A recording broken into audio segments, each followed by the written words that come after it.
When my wife passed away, her wealthy boss called me and said, "Booker, I found something. Come to my office right now." Then he added, "Do not tell your son or your daughter-in-law. You could be in grave danger." When I got there and saw who was standing at the door, I froze, my blood turned to ice, and I realized my wife did not just die, she was taken from me. But before I tell you what I found in that office, you need to understand how the day of her funeral became the day my own son declared war on me.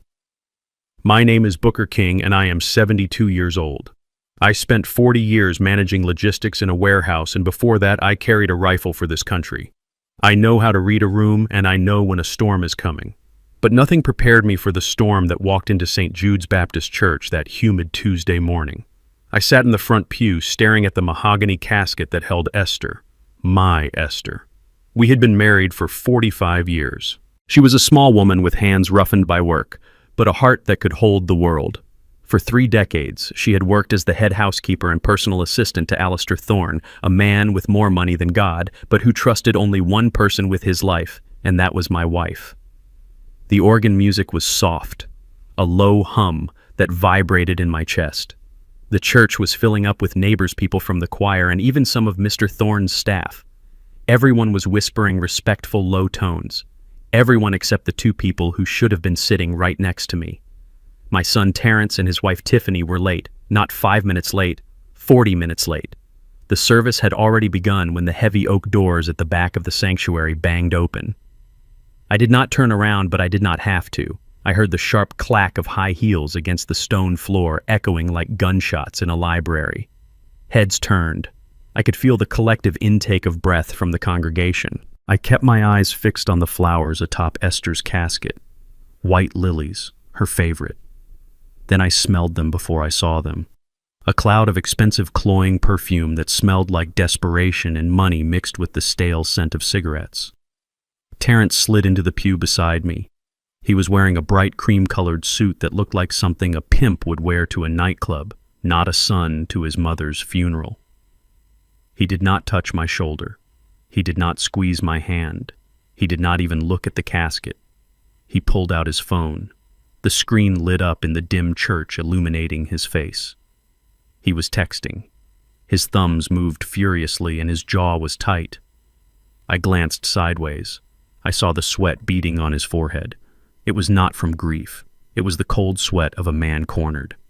Tiffany squeezed in next to him. She was a white woman from a middle-class suburb who pretended she was born in a penthouse. She wore huge black sunglasses inside the church and a dress that was too short and too tight for the occasion. She fanned herself with a funeral program, looking around with open disdain. "This place is a sauna," she whispered loudly enough for the choir to hear. "Didn't they have money for AC?" "Shh," Terrence hissed, but he didn't put his phone away. I gripped the handle of my cane. It was a sturdy piece of hickory wood I had carved myself. My knuckles turned white. I wanted to tell them to leave. I wanted to tell them to show some respect for the woman who had paid for Terrence's college, who had paid for their wedding, who had bailed them out more times than I could count. But I said nothing. I was a man of discipline. I would not cause a scene at Esther's homegoing. The service ended and we moved to the fellowship hall for the repast. The church ladies had prepared the food Esther loved. Fried chicken, collard greens, macaroni and cheese, and cornbread. The smell was comforting to everyone else, but it seemed to offend Tiffany. She stood near the wall, holding a paper plate with 2 fingers as if it were contaminated. I watched her from my seat in the corner. She leaned in close to Terrence, and I have hearing aids that I keep tuned very high. Most people think I am just an old deaf man, but I hear everything. "I can't believe we have to eat this grease," Tiffany hissed. My stomach is turning just looking at it. And look at these people. This whole thing is so cheap. Where did all her money go, Terrence? You said she had savings. She spent it on pills. Terrence muttered, his mouth full of food he had not bothered to bless. "Well, at least that expense is gone now," Tiffany said, and she let out a small, cruel laugh. "That is $500 a month back in our pockets." My heart stopped. Then it started beating again with a slow, heavy rhythm of pure rage. My wife was not even in the ground an hour, and they were celebrating the savings on her heart medication. I looked down at my hands. They were trembling, not from age, from the urge to wrap them around something. The room began to clear out. Neighbors came by to shake my hand to offer condolences. I nodded and thanked them, but my eyes never left my son. He was pacing by the exit, checking his watch every 30 seconds. Finally, when the last guest had left, Terrence walked over to me. He did not ask how I was doing. He did not ask if I needed a ride home. He stood over me, blocking the light. "Dad," he said, his voice flat. "Where is the key to Mom's safe?" I looked up at him slowly. I saw the bags under his eyes, the twitch in his cheek. This was my boy. The boy I taught to fish. The boy Esther had rocked to sleep. Now he looked at me like I was an ATM that had swallowed his card. "What did you say?" I asked, my voice raspy. "The safe key," Terrence repeated louder this time. "Tiffany says Mom had a life insurance policy. We need to check the paperwork. We are entitled to 50% as next of kin." Tiffany stepped up beside him, crossing her arms. "We need to start the probate process immediately, Booker. Funerals are expensive and we have bills. We know Esther hoarded cash in the house." I stood up. It took me a moment. My knees were stiff. I leaned on my cane and looked them both in the eye. I am 6'2". Even bent with age, I towered over Tiffany. "Your mother is not even cold yet," I said, my voice low and dangerous. "And you are asking for money. It is not about money, it is about asset management," Terrence snapped. "Don't be difficult, Dad. We know you don't know how to handle finances. You just worked in a warehouse. Mom handled everything. We are just trying to help." "Help," I scoffed. "You are trying to scavenge. There is no money for you, Terrence. Not today." Terrence stepped closer, invading my personal space. His eyes were wild. "Listen to me, old man. You do not know what is going on. This house is in trouble. We are in trouble. If we do not find that money by the end of the week, things are going to get very bad." "What kind of bad?" I asked. "The kind where you end up on the street," Terrence spat. "Now give me the damn key or I will turn this house upside down until I find it myself." He reached for my pocket. I slapped his hand away with a speed that surprised us both. "Get out of my face," I growled. Tiffany gasped. "You are senile," she shrieked. "You are losing your mind. We should have you committed for your own safety." "We will discuss that later." Tiffany, Terrence said, his voice dropping to a menacing whisper. "Dad, you have until tonight. If I do not have that key, I am calling the social worker. I will tell them you are unfit to live alone. I will sell this house out from under you." He turned and stormed out. Tiffany shot me one last look of disgust before following him, her heels clicking away like a ticking clock. I stood alone in the fellowship hall. The silence was deafening. My own son. He was desperate. I had seen that look in the eyes of junkies and gamblers before. He was not just greedy, he was afraid.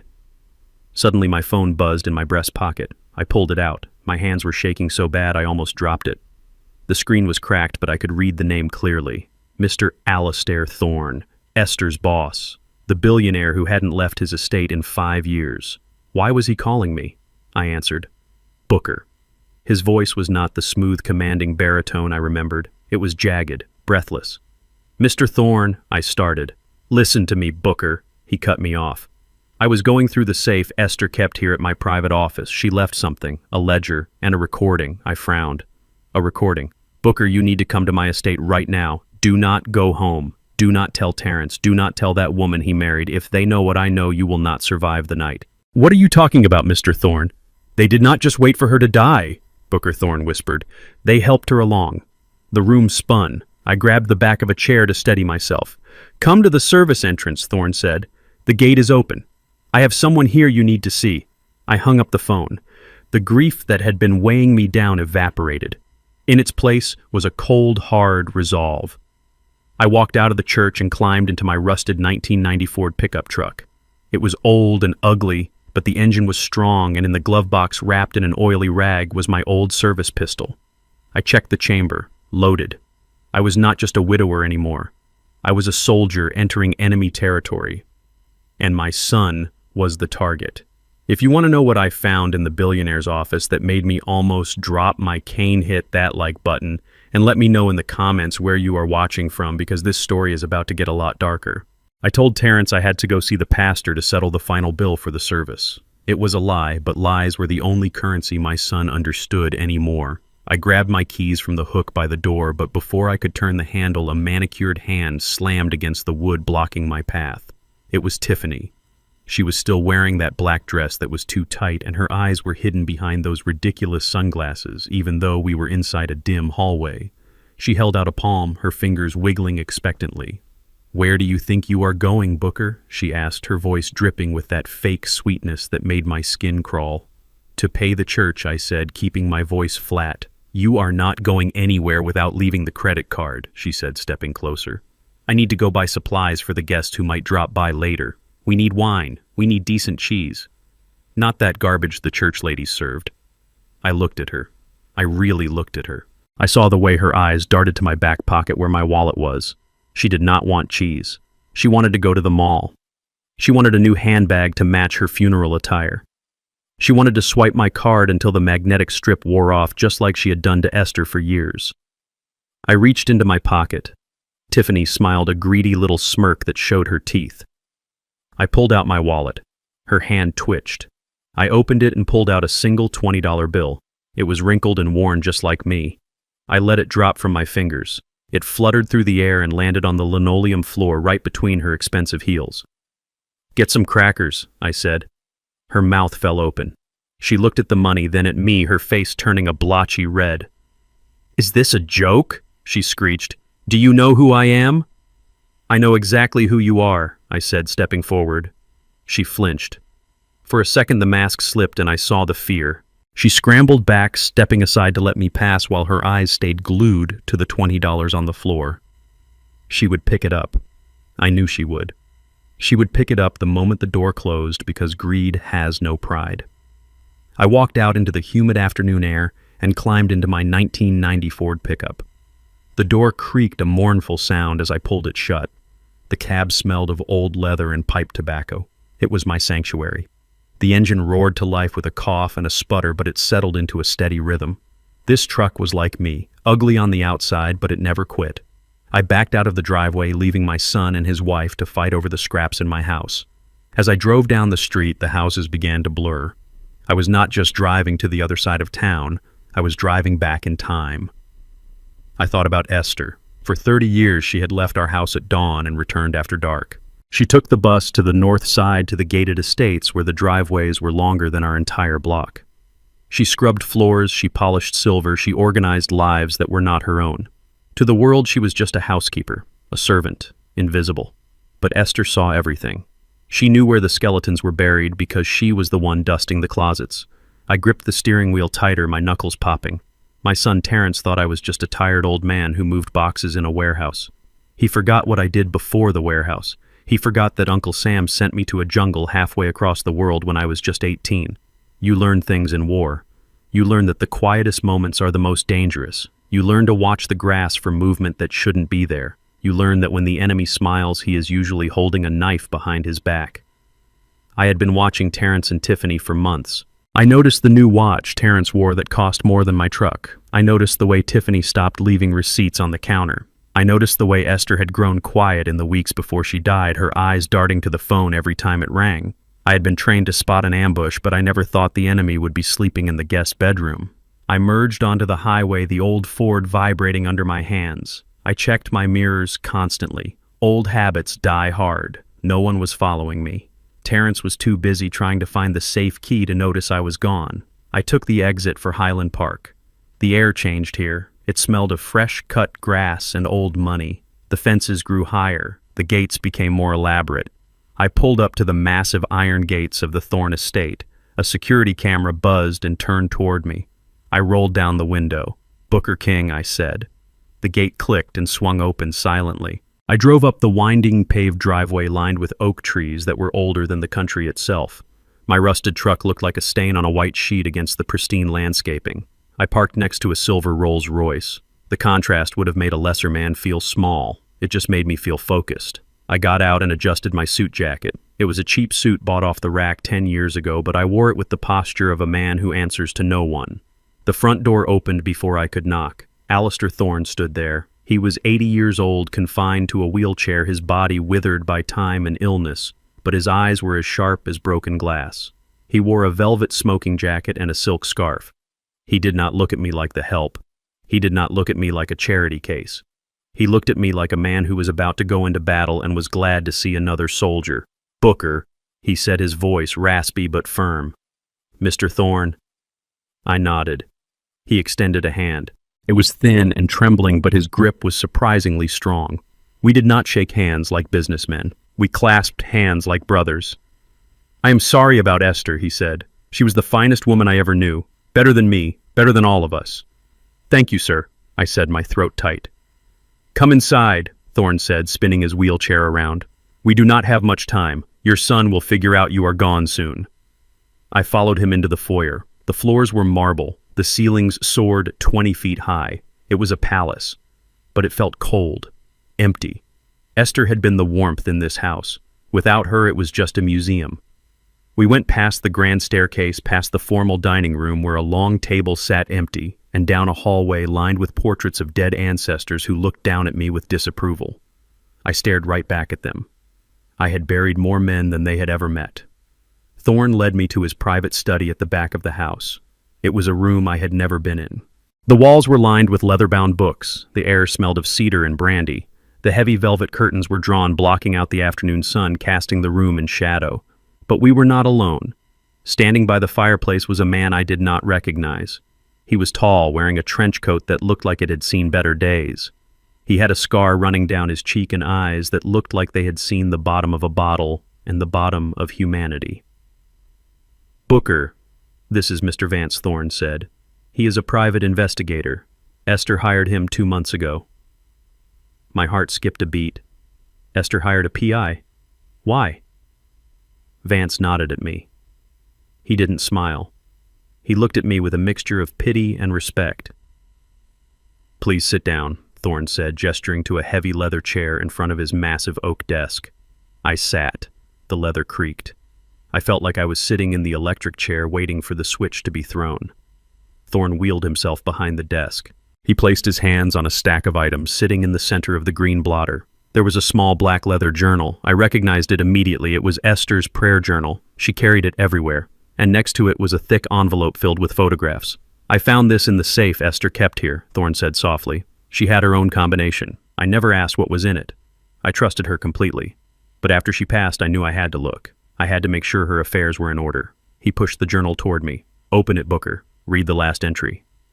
My hands shook as I reached for the book. The leather was warm as if she had just been holding it. I opened it to the bookmark. The handwriting was hers, neat and looping, but the ink was shaky as if she had been writing in a hurry or in fear. I read the words. Terrence asked for money again. I told him no. He looked at me with eyes I did not recognize. He looked at me like he hated me. I found the pills in his jacket pocket today. They look just like my heart medication. But they aren't. I am scared, Booker. I am scared of our son. I stopped reading. The room seemed to tilt. I couldn't breathe. Mr. Vance spoke up, then his voice gravelly. Look at the photos, Mr. King. I reached for the envelope. I poured the contents onto the desk. Dozens of photos spilled out.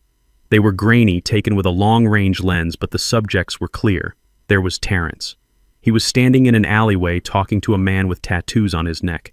He was handing over a thick wad of cash. There was another photo, Terrence and Tiffany sitting in a car. Tiffany was laughing, holding up a bottle of champagne. But the last photo made me freeze. It felt like a physical blow to the chest. It was taken through the kitchen window of my own house. It was taken 3 nights ago. The timestamp said 2 a.m. In the photo, Terrence was standing at the kitchen counter. He was holding 2 orange prescription bottles. One was Esther's heart medication. The other was unlabeled. He was pouring the pills from one bottle into the other. He was smiling. I stared at the image. My son, my flesh and blood, the boy I had carried on my shoulders, the boy I had taught to tie his shoes. He was switching the pills. He killed her, I whispered.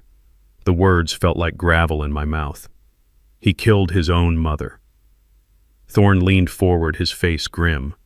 He did not just kill her, Booker. He executed her. And now he is coming for you.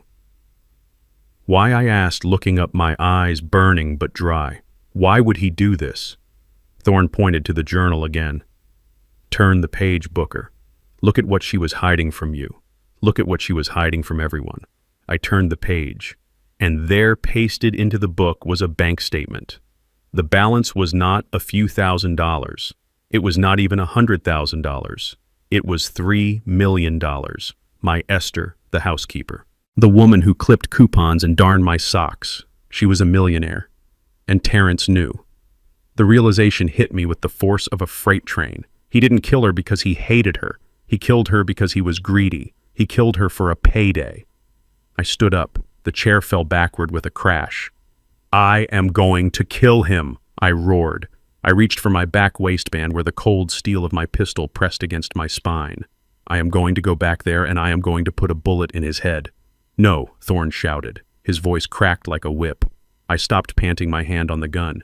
If you kill him now, you go to prison and he wins, Vance said, stepping forward, his hands raised. You will rot in a cell and Tiffany will spend that money on vacations and jewelry.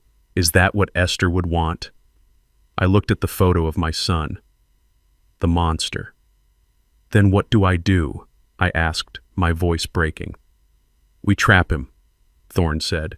His eyes were cold and hard. We make him confess. We make him destroy himself. But to do that, you have to go back there. Go back, I asked. To that house. With him. Yes, Thorne said.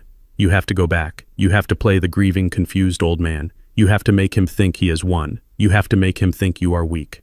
Can you do that, Booker? Can you look the man who murdered your wife in the eye and pretend you do not know?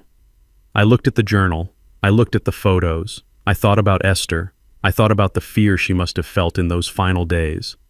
I took a deep breath. I straightened my jacket. I picked up my cane. I was a soldier once. I know how to follow orders. And I know how to wait for the kill shot. I will do it, I said. Thorne nodded. Good. Now listen carefully. Here is what we are going to do. And as he laid out the plan, I felt the old soldier inside me waking up. My son thought he was a predator. He thought I was prey. He was about to find out that he had walked into the den of a lion. Thorne pushed the small black leather journal across the mahogany desk toward me. It smelled of lavender, the scent Esther always wore. My hands trembled as I opened it. The handwriting was hers, neat loops I had known for 45 years, but the words were strangers to me. I started reading. March 12th. Mr. Thorne's portfolio is up 12% this quarter. My recommendations on the tech startups paid off. I stared at the page. Recommendations. My Esther. The woman who clipped coupons for canned corn was giving investment advice to a billionaire. I looked up at Thorne. He nodded. Esther was not just my housekeeper, Booker. She was my financial compass. She had a gift. She saw patterns in the market no one else saw. Over 30 years, I paid her a commission on every successful trade. I turned the page. A bank statement was pasted there. The balance made my breath hitch. $3 million. My wife was a millionaire. She had built a fortune in silence, scrubbing floors by day and studying markets by night. But as I flipped forward, the tone of the entries changed. The ink became jagged. January 4th. I found another withdrawal. $2,000. The signature looks like mine, but the loop on the E is wrong. It is Terrence. I know it is him. February 10th. $5,000 this time. I confronted him. He denied it. He screamed at me. He said I owed him. I looked at the total loss calculated at the bottom of the page. $50,000 in 2 years. My son had been bleeding his mother dry while driving a leased Mercedes and wearing Italian suits. The shame burned in my chest hotter than the grief. She never told me. She carried this burden alone to protect me from the truth about our boy. She died trying to save our savings from his greed. Vance, the private investigator, stepped forward, his trench coat rustling. He laid out a series of high-resolution photographs on the desk. They were taken with a night vision lens, grainy and green, but clear enough to stop my heart. Mr. King, look at the timestamp. 2:14 a.m. 3 days before your wife passed. The photo showed my kitchen. The checkered curtains Esther sewed herself were visible. And there was Terrence. He was standing by the counter where Esther kept her daily pill organizer. In his hand, he held a small amber vial. It looked identical to her heart medication. But in the next photo, he was pouring the contents of that vial into her organizer and pocketing her real pills. Vance pointed a calloused finger at the image. We analyzed the trash from your curb the next morning. We found the vial he threw away.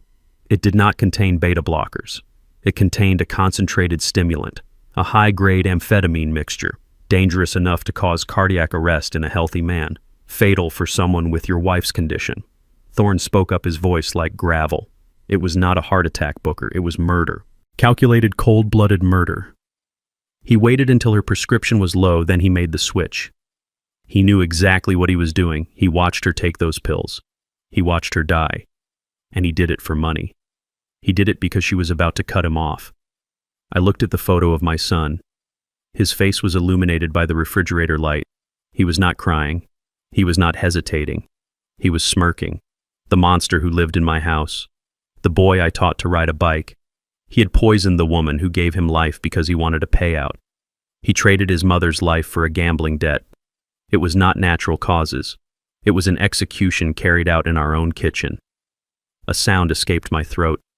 It was a low, guttural roar of pure animal pain. The room spun. I grabbed the edge of the desk so hard the wood creaked, my vision blurred with red-hot tears. I stood up, knocking the heavy leather chair backward. I could feel the weight of the service pistol in the glove box of my truck. It was calling to me. I needed it. I needed to feel the recoil. I needed to see the fear in his eyes that Esther must have felt. I am going to kill him. The words tore out of my throat, raw and bleeding. I am going to drive back there, and I am going to put him down like a rabid dog. He does not deserve to breathe. He does not deserve a trial. He took my Esther. He took my life. I turned toward the door, my hand reaching for the handle. I was not a father anymore. I was an executioner. I could see it all in my mind. The kick of the door, the look on Tiffany's face, the final judgment delivered in lead. Justice.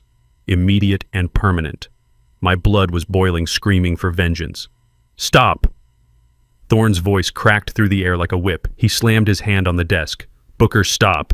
If you walk out that door with a gun, you lose everything. You go to prison for the rest of your life, and Terrence wins. He becomes the victim. He inherits the house. He inherits the money. Tiffany spends every dime Esther saved while you rot in a cell. Is that what you want? Is that what Esther would want? I froze my hand on the doorknob, my chest heaving. Vance stepped between me and the door. We do not have enough for a conviction yet, Booker. The vial in the trash is circumstantial. The photos show him touching the pills, but not what was in them. A defense lawyer would tear it apart. We need more. We need him to say it. We need a confession. Thorne wheeled himself closer, his eyes burning into mine. You have to go back there. You have to walk into that house and look at the man who killed your wife and smile. You have to play the part, Booker. Be the grieving, confused old man they think you are. Let them believe they have won. Let them get comfortable. Because when they are comfortable, they will make mistakes. And when they slip, we will be there to catch them. Can you do that? Can you be a soldier one last time? I drove back to my house in my old Ford pickup, and the steering wheel felt like it was made of ice under my grip. The engine hummed a low, steady rhythm that usually calmed me, but today, it sounded like a funeral dirge. I checked my rearview mirror not to see the traffic behind me, but to look at my own face. Thorne had told me to play the part. He told me to be the grieving, confused old man my son thought I was. I tried to smile. I tried to cultivate a look of weakness and senility. But the face staring back at me was hard. The lines around my mouth were etched deep with a rage so potent it tasted like battery acid. I had to soften my eyes. I had to slump my shoulders. I had to bury the soldier who wanted to strangle his enemy and resurrect the father who was lost in grief. It was the hardest thing I had ever done. Harder than boot camp. Harder than the war. Because the enemy wasn't a stranger across a jungle clearing. The enemy was the boy I had taught to catch a baseball. The enemy was the man who had sat at my dinner table and eaten my food while planning my wife's murder. Every mile marker I passed felt like a step closer to hell. I could feel the bile rising in my throat.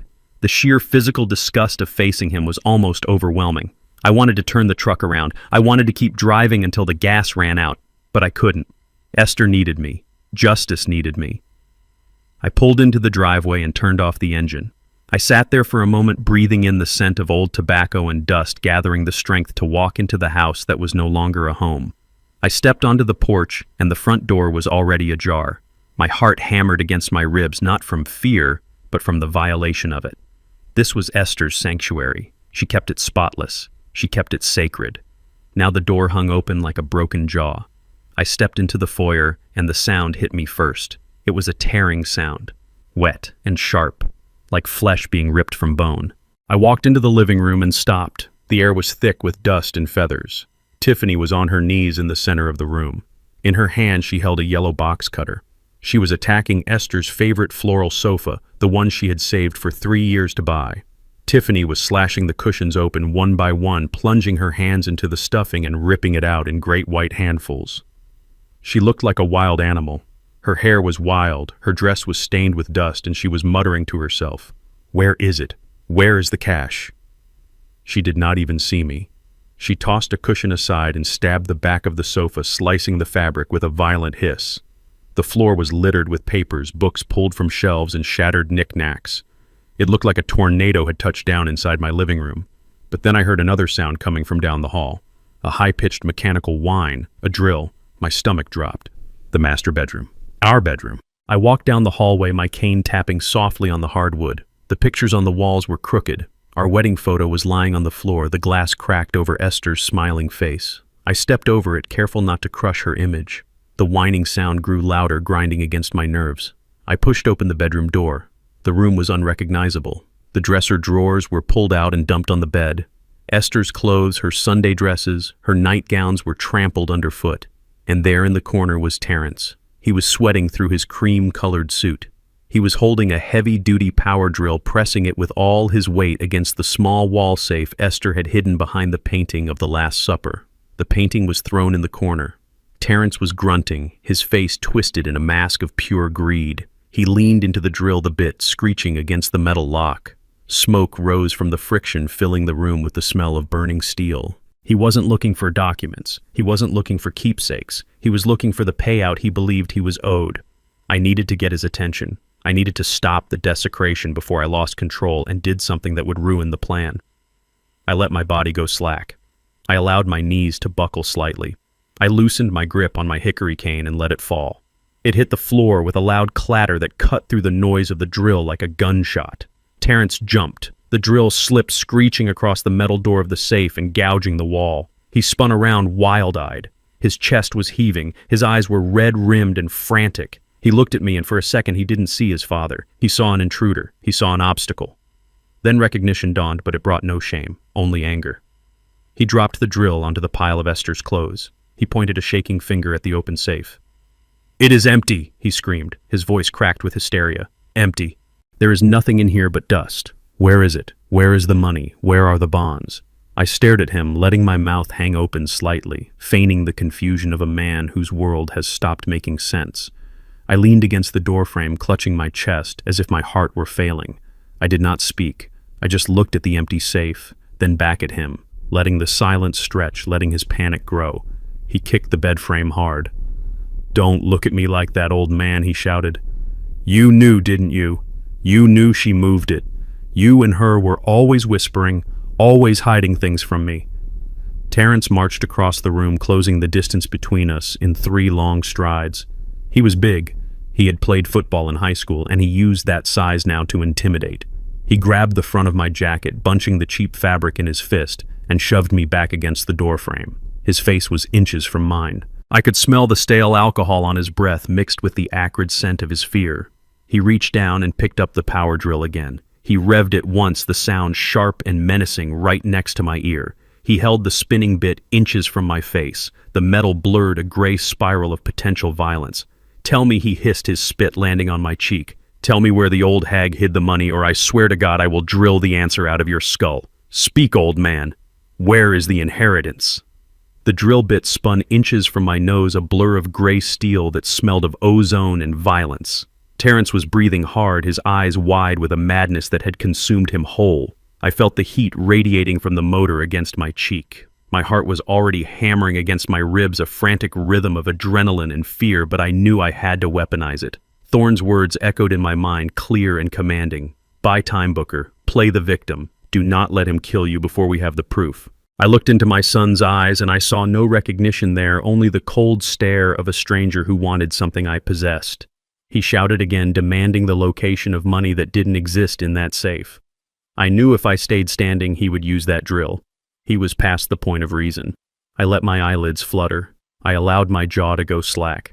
I reached up with a trembling hand and clutched at the fabric of my shirt right over my heart. I forced the air out of my lungs in a ragged, wheezing gasp that sounded like a dying engine. My knees buckled for real this time as I let gravity take me.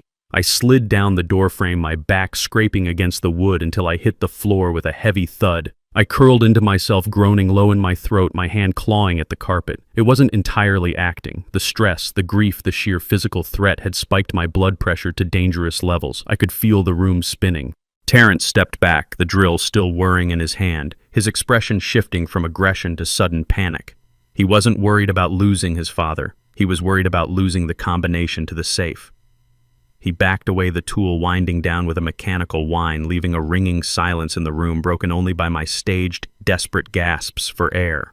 Tiffany appeared in the doorway, her hair wild and her black funeral dress covered in white feathers from the decimated sofa. She took one look at me writhing on the floor and dropped the box cutter she had been using to eviscerate my furniture. Her face went pale, not with concern but with calculation. "Do not let him die," she screeched, rushing forward and grabbing Terrence's arm with a grip that looked painful. "If he dies now, we lose everything, Terrence. He is the only one who knows where the assets are. If he croaks, that money disappears into the system. Think, you idiot." Terrence looked down at me, then at the drill in his hand. He cursed loudly and tossed the tool onto the bed where it landed on Esther's Sunday hat. He knelt beside me, grabbing my collar with both hands and shaking me violently. His head snapped back and forth. "Wake up, old man," he shouted, his spit flying onto my face. "You do not get to die yet. Not until you tell me where the money is." He raised his hand and slapped me hard across the face. The sting was sharp and hot, but I kept my eyes half closed, focusing on my breathing, making it shallow and irregular. I let my head loll to the side. I needed to give them a number big enough to blind them, a number big enough to make them keep me alive. I licked my dry lips and whispered, "The trust." Terrence froze. He leaned in closer, his ear almost touching my mouth. "What trust? Say it again." I wheezed, forcing the words out between gasps. "The trust fund. Esther set it up. $2 million. The lawyer. He comes next week." I let my head fall back against the floorboards as if the effort of speaking had drained the last of my life force. I watched through slit eyes as Terrence looked up at Tiffany. A slow, greedy smile spread across his face, erasing the panic. $2 million, he whispered, testing the weight of the words. The number hung in the air like a spell. $2 million. It was enough to fix his gambling debts, enough to buy Tiffany her silence, enough to fuel their delusions for a lifetime. I saw the transformation in my son. The murderer vanished, replaced by the opportunist. He did not see a dying father anymore. He saw a winning lottery ticket that needed to be kept safe until cashing day. He grabbed me under the arms and hauled me up. He was not gentle. He dragged me toward the bed, kicking Esther's clothes out of the way. He threw me onto the mattress, my body bouncing on the springs. He stood over me, panting, his eyes gleaming with a feverish light. "We have to keep him alive," Tiffany said, pacing the room. "Just until next week. Just until the lawyer comes and we can get him to sign it over. We need to make sure he doesn't talk to anyone else." Terrence nodded. He reached into my jacket pocket. I tensed, but I did not resist. He pulled out my smartphone. It was a new model Esther had bought me for my birthday so I could see pictures of the grandkids. He looked at it, then looked at me. "You won't be needing this," he said. "You need rest, Dad. Lots of rest." He slipped the phone into his own pocket, cutting off my lifeline to the outside world. He walked backward out of the room, his eyes never leaving mine. He looked like a zookeeper locking a dangerous animal in its cage. Tiffany followed him, casting one last suspicious glance at me before disappearing into the hallway. The door slammed shut. The heavy thud vibrated through the floorboards. Then came the sound that sealed my fate. The metallic slide of the deadbolt. The sharp click of the lock engaging. I was a prisoner in the house I had paid for with 40 years of sweat. I lay still on the bed, listening to their footsteps retreating down the hall, listening to them whispering about millions that didn't exist, planning a future they would never see. I stared at the ceiling and waited for the silence to settle before I dared to move. They thought they had taken my phone. They thought they had cut me off. They didn't know about the loose floorboard under the bed or what was hidden beneath it. 2 days passed in that stifling room, and the air grew heavy with the scent of my own sweat and the lingering perfume of Esther that still clung to the curtains. The sun crawled across the floorboards, marking time like a prisoner scratching tally marks on a wall. I sat in the armchair facing the window, watching the world go on without me. The neighbor walked his dog, and the mailman delivered bills. None of them knew that inside the yellow house on Elm Street, an old man was rotting in captivity. Twice a day, the lock would click and the door would open just a crack. Tiffany would slide a plastic plate across the floor with her foot like she was feeding a stray mongrel. The first meal was a sandwich made with bread that was blooming with green mold on the crust. The cheese was hard and sweating oil. The water was lukewarm tap water in a dirty glass. "Eat up, old man," she would sneer through the crack. We are cutting costs until the trust fund clears. I looked at the food and my stomach churned. Every instinct screamed to throw it back at her to starve rather than accept her insults. But I was a soldier. Soldiers do not starve out of pride. Soldiers eat whatever they can find to keep the machine running. I picked off the mold with shaking fingers. I ate the dry bread. I drank the water. I needed my strength. I did push-ups against the wall when they were asleep. I paced the room to keep the blood flowing in my legs. I was not just surviving, I was preparing. I was sharpening my mind and my body for the moment the door would open wide. Night fell like a heavy blanket suffocating the house. The structure settled into silence, but it was a restless quiet, filled with the creaks and groans of old wood. I pressed my ear against the wood of the door. The house was old, built in the 1920s, and the ventilation ducts carried sound like a telephone wire. I heard heavy footsteps pacing in the living room, back and forth, the sound of a trapped animal pacing its cage. Then the ring of a cell phone shattered the silence. Terrence answered on the first ring. His voice was low, but the desperation made it carry through the thin walls. I strained to listen, deciphering the words through the wood. "Please listen to me, Marco," I heard him plead. "I have the money coming. It is a trust fund. My mother left it. No, do not send anyone to the house. I swear on my life I will have it." There was a pause, a long, terrifying silence where I could almost hear the voice on the other end delivering a death sentence. Then Terrence spoke again, his voice cracking with tears. $500,000 is a lot of cash to move in 2 days. I need more time. Just give me a week. Please, Marco, I lost it on the spread, but I can make it back. Do not touch my legs. I heard a sob, a grown man crying to a gangster. I understood then. It was not just greed, it was survival. My son had gambled away $500,000 betting on football games he didn't understand. He was deep in the hole with the kind of men who didn't send late notices. They sent men with baseball bats and pliers. The deadline was 3 days. If he didn't pay, he was a dead man walking. And I was his collateral. He needed that $2 million, not to buy a yacht, but to buy his life. He was going to squeeze me until I signed, or until I died because he had a gun to his head. I slid down the door until I hit the floor. My son was not just a murderer, he was a desperate fool, and desperate fools are the most dangerous creatures on earth.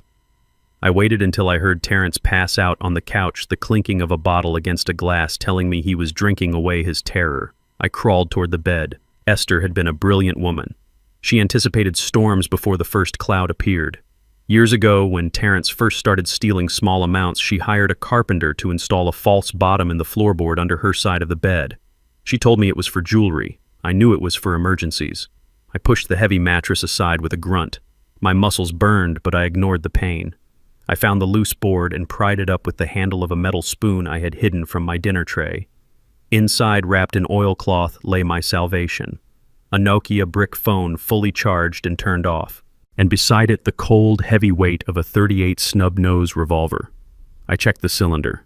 5 rounds. Enough to end this. But Thorne was right. I needed justice, not just blood.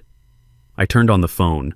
The screen glowed green in the darkness. I typed a message to the number Thorne had given me using a simple code we agreed on. "The wolf is at the door. Debt is 500 large. Deadline 3 days. Need extraction." I waited. The minutes ticked by like hours. I watched the battery indicator. I watched the signal bars. Then the phone buzzed against my palm. A single text message. It read, "Lawyer Solomon Gold arrives at 900 hours tomorrow. He has the paperwork. Get ready to play your part. Do not break character. We are coming for you." I turned off the phone and hid it back under the floorboard. I slid the gun under my pillow. I lay back in the dark and stared at the ceiling. Tomorrow the curtain would rise. I closed my eyes and practiced my tremors. Tomorrow I would be the frail old man they wanted to see. But inside I was already pulling the trigger. The sun came up like a judgment I wasn't ready to face, but the click of the deadbolt told me showtime had started. The door swung open, and for the first time in 2 days, I wasn't greeted with a sneer or a kick. Tiffany stood there, holding a steaming mug of coffee, her face plastered with a smile that looked like it hurt. "Good morning, Dad," she chirped, her voice an octave higher than usual. "We have a guest. You need to look presentable." She handed me the mug. It said, "World's Best Grandpa" on the side. The irony tasted bitter, but I drank the coffee because I needed the caffeine to sharpen my edges. Terrence appeared behind her wearing a fresh suit and a tie that was too tight. He looked like a man trying to sell a car with no engine. He grabbed my arm not to hurt me this time, but to steady me. "Easy there, old-timer," he said, loud enough for the neighbors to hear. "Let's get you to the living room. Mr. Gold is here." They walked me down the hallway like I was a piece of fragile china they were afraid to drop. I leaned heavily on my cane, shuffling my feet, playing the part of the confused invalid perfectly. In the living room sat a man who looked like he could foreclose on your house just by looking at it. Solomon Gold was not a large man, but he took up all the space in the room. He wore a charcoal suit that cost more than my first house, and his eyes were black marbles behind rimless glasses. He didn't stand when I entered. He just watched me like a hawk spotting a field mouse. "Mr. King," he said, his voice smooth as oil. "I am Solomon Gold. I represent your late wife's estate. Please sit." Terrence guided me to the armchair, the one Tiffany hadn't slashed to ribbons yet.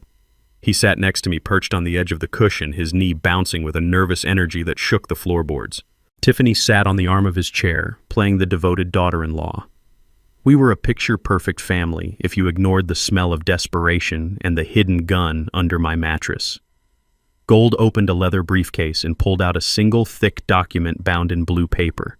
He adjusted his glasses and looked at Terrence, then at me. "Mrs. King was a very prudent woman," he began. "She set up a living trust 3 years ago.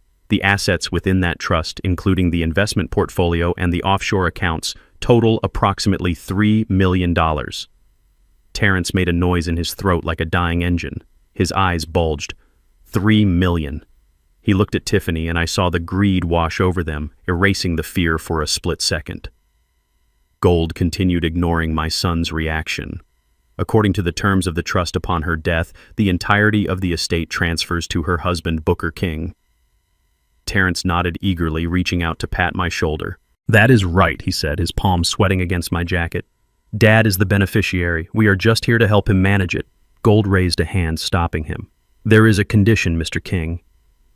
Esther was very specific. She included a competency clause. Because of the significant value of the assets, the beneficiary must be certified as being of sound mind and body by a medical professional before he can access a single cent or sign any checks. Terrence froze. His hand stopped patting my shoulder. Gold leaned forward, his voice dropping an octave. "If the beneficiary is found to be incompetent, senile, or unable to make rational decisions, the trust automatically locks. The assets are frozen and placed into a high-yield holding account for a period of 10 years to ensure their protection. During that time, no one, not even family members or legal guardians, can access the principal amount. 10 years. The words hung in the air like smoke.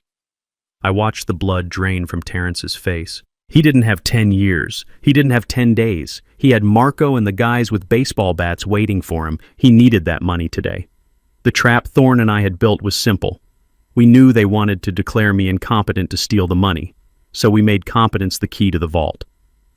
Tiffany apparently didn't understand the gravity of the timeline. She was still sticking to the original script, the one where they threw me in a home and went shopping. She let out a dramatic sigh and shook her head sadly. "Oh, Mr. Gold, that is such a shame," she said, her voice dripping with fake sympathy. "We have been so worried about Booker lately. He has been forgetting things. He leaves the stove on. He talks to people who aren't there. Just yesterday, he didn't even know where he was.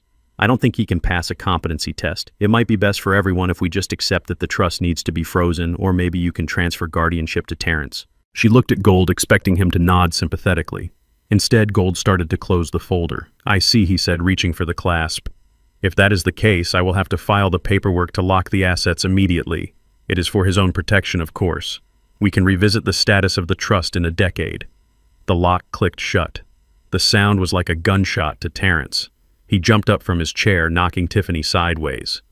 "No!" he shouted, his voice cracking with panic. "Shut up, Tiffany! You do not know what you are talking about!" He turned to Gold, his hands waving frantically. "She is exaggerating. Dad is fine. He is just grieving. Look at him. He is sharp as a tack. He remembers everything." "Don't you, Dad?" He grabbed my shoulder again, digging his fingers in hard enough to bruise. "Tell him, Dad. Tell him you are fine. Tell him you are not crazy." I looked at my son. I saw the sweat running down his temple. I saw the terror in his eyes. He was begging me to be sane so he could rob me. It was pathetic. I looked at Gold and blinked slowly. "I feel fine," I said, my voice shaky but clear. "I just miss my Esther." Gold looked at me, then at Terrence, then back at the file. He tapped his fingers on the leather case, considering. "Very well," he said. "If you insist he is competent, we can proceed. But I need proof. I cannot release $3 million on your word alone."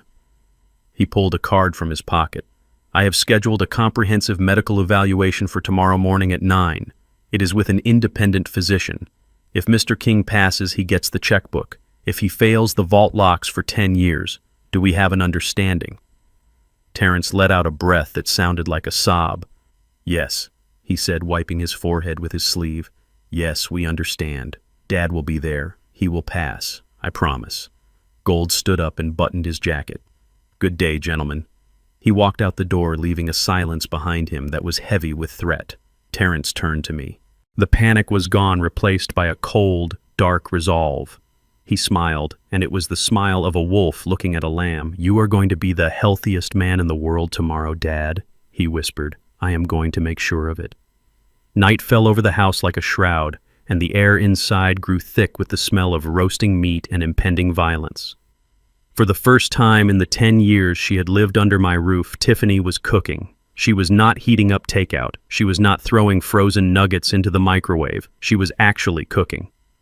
The aroma of pot roast and potatoes filled the kitchen, masking the scent of bleach she had used to scrub the floor earlier. It was a performance, a domestic scene staged for an audience of one. Me. Terrence sat at the kitchen table, drumming his fingers on the wood. His leg bounced up and down, a nervous tic he had developed since the phone call with Marco. He watched me like a hawk watches a dying rabbit. I sat in my usual spot, my hands folded over the head of my cane, trying to look frail, trying to look like I wasn't calculating the distance to the back door. Tiffany hummed as she moved around the stove. It was a cheerful tune that sounded grotesque in the silence of the house. She was wearing an apron over her designer clothes, playing the role of the dutiful daughter-in-law. "Dinner is almost ready, Dad," she chirped, turning to flash me a smile that showed too many teeth. "We made your favorite. Pot roast with extra gravy. We need you strong for tomorrow. You have to pass that test with flying colors so we can get this trust sorted out and take care of you properly." I nodded slowly, keeping my eyes dull. "Thank you, Tiffany," I mumbled. "That is very kind of you. It is the least we can do," she said, turning back to the counter. "We just want you to be happy. We want you to be comfortable." I watched her back. I watched the way her shoulders tensed. I knew that posture. It was the posture of a soldier planting a mine. I shifted in my chair, angling my body toward the dark window that looked out onto the backyard. Outside it was pitch black. The glass had turned into a mirror, reflecting the kitchen behind me with perfect clarity. I did not look at Tiffany directly. I looked at her ghost in the glass. She thought I was staring at my own reflection, lost in the dementia she claimed I had. But I was watching her hands. She reached into the pocket of her apron. She pulled out a small white paper packet. It looked like the kind of envelope a street corner dealer hands you through a car window. She glanced over her shoulder at me. I let my jaw hang slack and stared blankly at the window. She turned back to the stove, satisfied that I was gone mentally. In the reflection, I saw her tear the packet open. She tipped it over the bowl of soup she had set aside for me. A fine white powder cascaded into the dark broth, dissolving instantly. She stirred it vigorously, the spoon clinking against the ceramic. 1 stir, 2 stirs, 3, mixing the death into the dinner. She wasn't just seasoning my food, she was spiking it. I remembered the conversation I had overheard. We switch her medications, we tell her she did things she didn't do. But this was different. They needed me lucid for the doctor tomorrow, didn't they? Or maybe they didn't. Maybe the plan had changed. Maybe they realized I was too much of a risk. Maybe they planned to drag a drugged, drooling version of me to a crooked doctor who would sign anything for cash. Or maybe they just wanted to make sure I slept through the night so I couldn't escape. Whatever was in that bowl, I knew one thing for certain. It was not a vitamin. She picked up the bowl and turned around, her face composed into a mask of maternal care. "Here we go, Dad," she said, setting the steaming bowl in front of me. "Eat up while it is hot. The gravy will do you good." I looked down at the brown liquid. It smelled savory, salty, and lethal. I looked at Terrence. He was watching me intently, his eyes locked on the spoon in my hand. "Eat, Dad," he urged, his voice tight. "You need the nutrition." I lifted the spoon. My hand trembled. I let the tremor grow worse, shaking the utensil until it rattled against the bowl. I lifted a spoonful toward my mouth. Terrence leaned forward, holding his breath. Tiffany wiped her hands on her apron, waiting. I brought the spoon to my lips, then let a violent spasm take over my arm. I jerked my hand sideways. The spoon hit the edge of the bowl hard. "Oops," I whispered. I swept my arm across the table in a clumsy arc, knocking the bowl completely over. It flew off the edge of the table and shattered on the linoleum floor. The soup splashed everywhere, coating the cabinets, the chair legs, and my shoes in a hot, sticky mess. "Oh no," I cried, my voice cracking. "I am so clumsy. I am so sorry." Tiffany shrieked, jumping back to avoid the splash. "You stupid old man," she yelled, forgetting her role for a second. "Look what you did." Terrence stood up, his face red. "It is okay," he said through gritted teeth, forcing himself to stay calm. "It was an accident. Tiffany, clean it up. We will get him another bowl." But before Tiffany could move, a low growling sound came from under the table. It was precious Tiffany's prize-winning English bulldog. The dog waddled out from the living room, attracted by the smell of the meat. "Precious, no," Tiffany shouted, reaching for the dog's collar. But the dog was fast for a creature that weighed 50 pounds. She lunged for the puddle of gravy, lapping it up with greedy, enthusiastic noises. She licked the floor tiles clean, ingesting the soup, the powder, the secret ingredient, all in a matter of seconds. "Get away from there!" Tiffany screamed, kicking at the dog. It was too late. The bowl was licked clean. I watched the dog. Terrence watched the dog. Tiffany stood frozen, a roll of paper towels in her hand, her eyes wide with horror. For a moment, nothing happened. Precious looked up, licking her chops, wagging her stub of a tail, waiting for more. Then she sneezed. It started as a sneeze, then a cough, then a high-pitched wheeze. The dog's legs stiffened. She fell onto her side, kicking the air as if she were running in a dream. Foam white and pink bubbled from her jowls. Her eyes rolled back into her head, showing the whites. Tiffany dropped to her knees, screaming the dog's name. She tried to hold the animal, but Precious was thrashing violently, her claws scratching the linoleum. 1 minute passed. The thrashing slowed. 2 minutes. The wheezing turned into a gurgle. 3 minutes. The dog went rigid one last time, arching her back, and then she went limp. The silence that followed was heavy and absolute. Precious lay dead on the kitchen floor, her tongue lolling out amidst the shards of the broken bowl. I looked at the dead animal.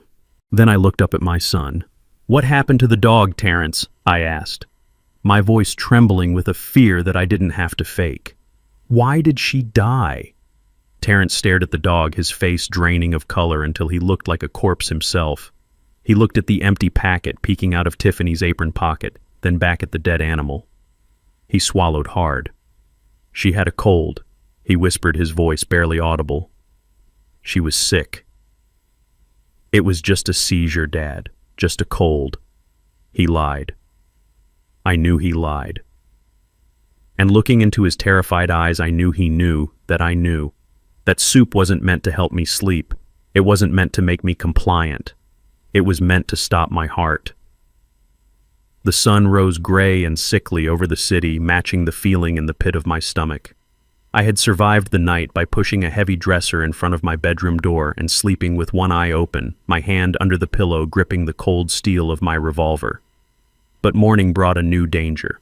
Terrence banged on my door at 7 sharp. His voice was tight with a forced cheerfulness that sounded like a violin string about to snap. "Get dressed, Dad," he shouted through the wood. "We have that appointment." I moved the dresser slowly, making enough noise to sound like an old man struggling. I opened the door and saw him. He looked worse than I did. His eyes were bloodshot and he smelled of mints, trying to cover the scent of last night's whiskey. He ushered me out to his car, a leased luxury sedan that was 2 months behind on payments. I sat in the passenger seat, clutching my cane, watching the familiar streets of my neighborhood fade away. I expected us to turn toward the city center, toward the hospital district where the real doctors practiced. But Terrence turned left, toward the industrial park, toward the part of town where the streetlights were broken and the storefronts were boarded up with plywood. "Where are we going, son?" I asked, my voice trembling just the right amount. "The hospital is the other way." Terrence gripped the steering wheel so hard the leather creaked. We are going to a specialist.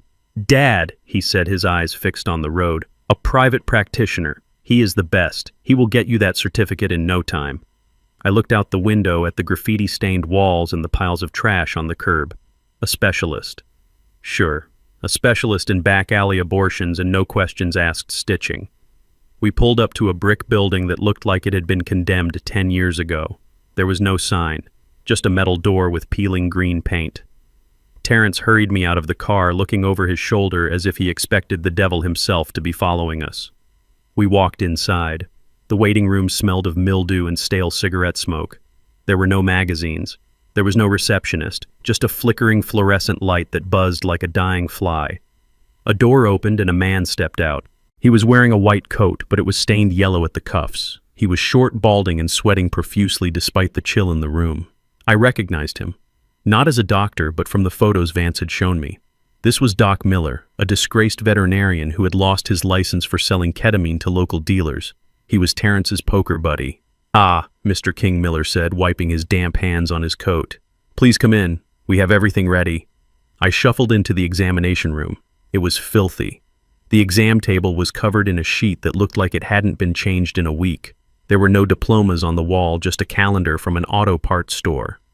"Sit down," Miller said, gesturing to the table. Terrence stood by the door, blocking the exit, his arms crossed. I sat, the paper crinkling loudly under my weight. Miller moved to a metal tray. I saw a syringe. It was already filled with a clear liquid.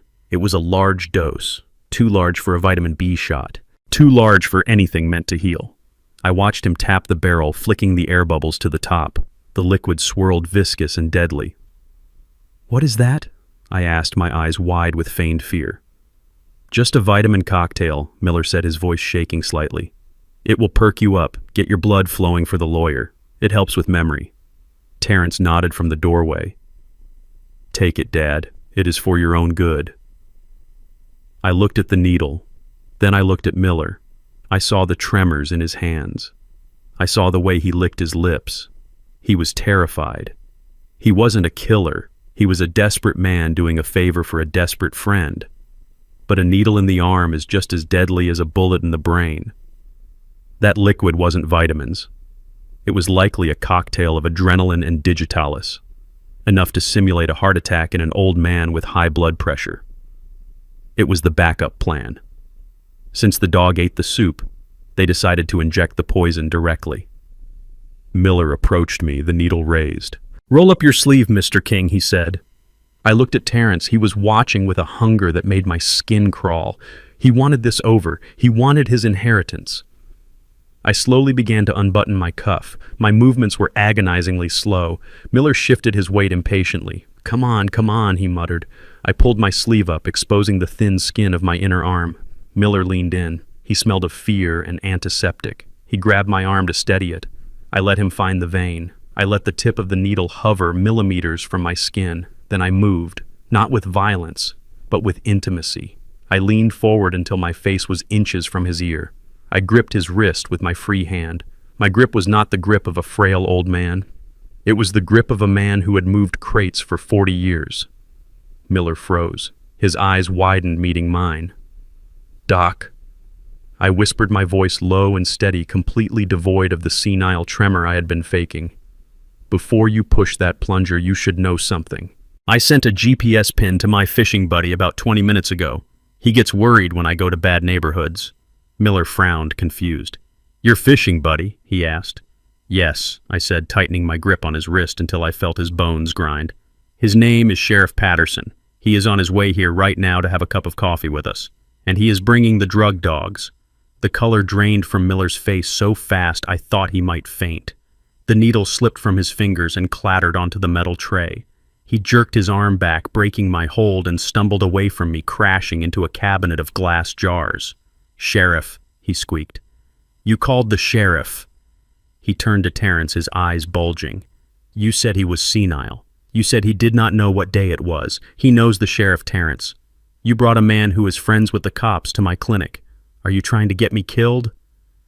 Terrence looked from me to Miller, his mouth opening and closing like a fish. "He is lying," he shouted. He doesn't know how to use a smartphone." I took it from him. I smiled. A cold, hard smile. I have more than one phone, son. Miller grabbed Terrence by the lapels of his jacket and shoved him toward the door. "Get out!" he screamed. "Get him out of here right now. I am not going to jail for you. Take your dad and your debts and get out before the cops show up." He opened the back door of the clinic and practically threw us out into the alleyway. "Get out!" he yelled again, slamming the heavy metal door and locking it with a resounding thunk. We were left standing in the garbage-strewn alley, the sound of distant sirens playing tricks on Terrence's mind. He looked at me, and for the first time he saw something other than a victim. He saw a threat, but he was too deep in his own delusion to see the whole picture. He grabbed my arm, his fingers digging into my bicep with bruising force. He dragged me toward the car, his breathing ragged and heavy. He threw me into the passenger seat and slammed the door so hard the car shook. He stomped around to the driver's side and got in, hitting the steering wheel with his fists. 1 time, 2 times, 3 times. He screamed a wordless sound of pure frustration. Then he turned to me. His face was twisted, his eyes burning with a hate that had no bottom. "Fine," he hissed, starting the engine and peeling out of the alley. "You want to play games, old man. You want to be difficult. We tried to do this the easy way. We tried to be nice, but you leave me no choice. Tonight you sign those papers. I do not care if I have to break every finger on your hand to make you hold the pen. We are doing this the hard way." We drove back to my house in a silence that felt heavier than the humid air outside. Terrence drove with his knuckles white on the steering wheel, his eyes darting to the rearview mirror every few seconds as if he expected the sheriff to materialize out of the asphalt. I sat in the passenger seat watching the familiar neighborhood roll by. The oak trees I had planted 30 years ago. The mailboxes I knew by name. We turned the corner onto my street and my stomach dropped. There, in the middle of my front lawn, driven right into the heart of Esther's prize-winning hydrangea bushes, was a sign. It was bright red and aggressive. "For sale by owner. Cash only." My heart hammered against my ribs. I looked at the driveway. There was a sensible silver station wagon parked there. Standing on the porch was a young white couple holding hands, looking up at the eaves of my home. They looked hopeful. They looked innocent. And standing in front of them, blocking the door to my sanctuary, was a real estate agent I did not recognize. No, wait. It wasn't an agent. It was Tiffany. She was wearing a floral dress and holding a clipboard pointing at the roof and smiling that shark smile. Terrence didn't even slow down until we were right on top of them. He swerved onto the grass, leaving deep black tire tracks in the green lawn Esther had tended so carefully. The disrespect took my breath away. They weren't just killing me, they were erasing me. They were selling the walls that held my memories before my body was even cold. I stepped out of the car, and the humidity hit me, but it was Tiffany's voice that made me sweat. She was speaking loud and fast, her voice pitching up in that fake sweetness she used when she wanted something. "Oh yes," she was saying. "It has great bones. A real fixer-upper but full of charm. We are letting it go for a steal because we need a quick closing." The young husband looked at the peeling paint on the porch railing. "Why is the price so low?" he asked. "It seems too good to be true." Tiffany let out a laugh that sounded like breaking glass. "Well, to be honest," she said, leaning in confidentially, "my father-in-law is moving to a specialized memory care facility next week. It is very sad, really. He has become quite unmanageable. Dangerous even. We need the cash to pay for his treatment. We already have a bed waiting for him. We just need a cash deposit today to hand over the keys on Monday." I stood by the car door trembling, not from age. From a rage so pure it felt like fire in my veins. She was selling my life. She was selling the room where I held Esther when she cried. She was selling the kitchen where we danced on Sundays. And she was doing it for a cash deposit she would likely spend on a handbag before the sun went down. The young woman looked sympathetic. "Oh, that is terrible," she said. "We can write a check for $5,000 today. Is that enough to hold it?" Tiffany's eyes lit up like neon signs. "That would be perfect," she cooed. "Just make it out to cash. It speeds up the paperwork." I buttoned my cheap suit jacket. I adjusted my tie. I gripped my cane not for support, but as a weapon of truth. I walked across the lawn, my boots crunching on the grass my son had just ruined. Terrence tried to grab my elbow, hissing at me to get inside, but I shook him off with a strength that surprised him. I walked right up to the young couple. I did not look like a senile old man. I looked like a man who had run a warehouse floor for 40 years. I looked them dead in the eye. "Do not write that check, son," I said, my voice booming across the yard. The husband froze his pen, hovering over the checkbook. He looked at me, then at Tiffany. "Why not?" he asked. "Because this house is not for sale," I said, my voice steady and hard. "And even if it was, you would not want it. The foundation is eaten through with termites. The whole thing is held up by prayer and cheap paint, and you should know about the kitchen. My son just killed the family dog in there yesterday because it had rabies. The blood is still under the fridge." I pointed at Terrence with my cane. He is not grieving. He is cleaning up a crime scene. The color drained from the young woman's face. She looked at the house as if it were haunted. She grabbed her husband's arm. "We are leaving," she whispered. The husband didn't argue. He shoved the checkbook into his pocket and they ran for their station wagon. They peeled out of the driveway faster than Terrence had pulled in. Tiffany screamed. It was a primal sound of pure fury. She flew off the porch, her carefully constructed mask shattering. "You ruined it!" she shrieked. Her fingers curled into claws. "You ruin everything, you useless old leech!" She lunged at me, scratching at my face, drawing blood on my cheek. Terrence stepped in and slapped her hard. The sound echoed like a gunshot. "Shut up!" he yelled. "Get inside before the neighbors call the cops." He grabbed the front of my shirt and pulled me close, his breath hot and reeking of fear. "You pushed me too far, old man," he hissed. "The games are over. Tonight you sign those papers or you are going to meet Mom a lot sooner than you planned." The sun went down, but the heat stayed trapped inside the house like a fever. The air was thick, heavy with the smell of cheap whiskey and fear.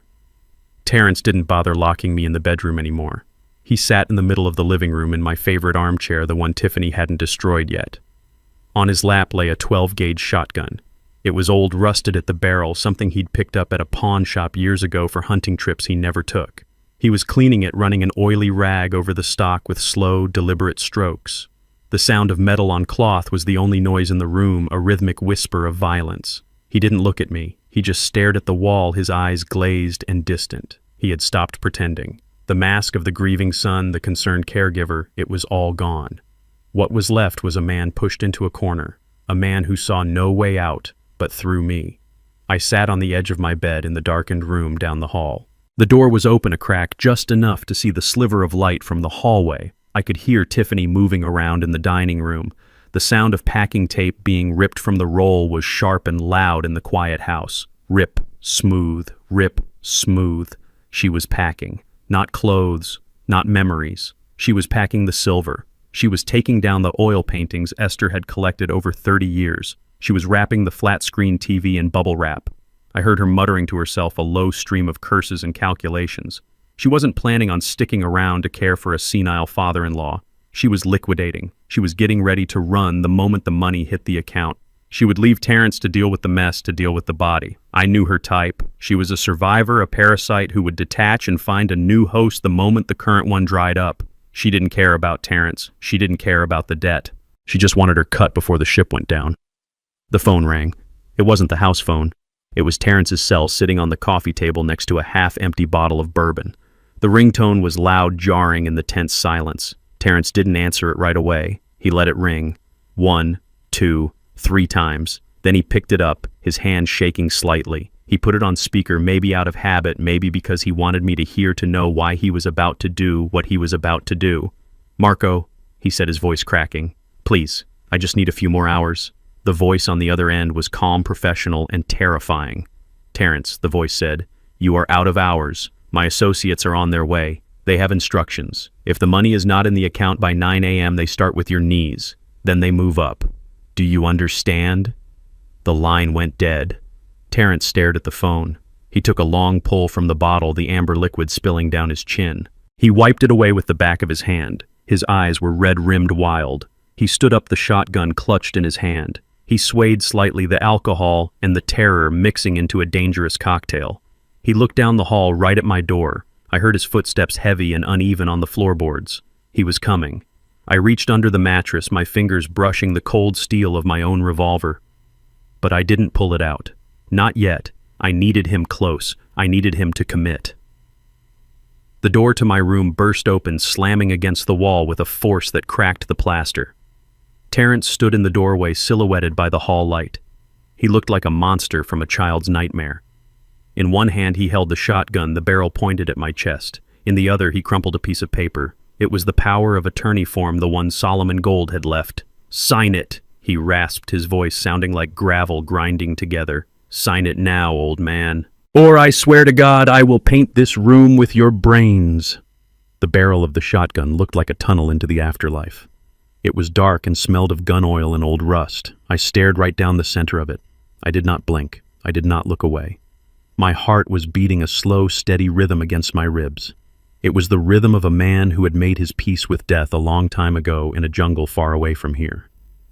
Terrence was shaking. The tremors started in his hands and worked their way up his arms until his whole body was vibrating with a mixture of bourbon and adrenaline. He looked pathetic.